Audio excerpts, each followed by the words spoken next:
காவல்ல எடுத்து விசாரணை நடத்திட்டு வராங்க.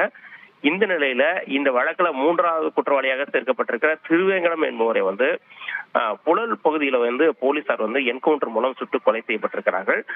ஆயுதங்கள் உள்ளிட்டவற்றை பறிமுதல் செய்வதற்காக அழைத்து சென்ற போது இந்த என்கவுண்டர் நடத்தப்பட்டதாக காவல்துறை தரப்புல தெரிவிக்கிறாங்க.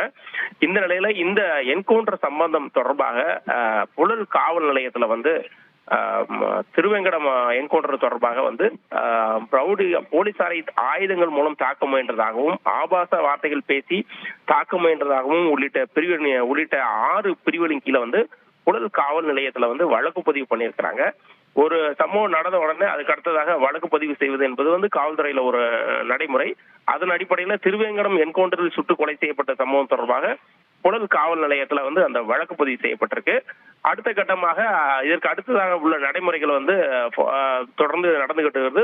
அவரோட உடலானது ஸ்டாண்ட்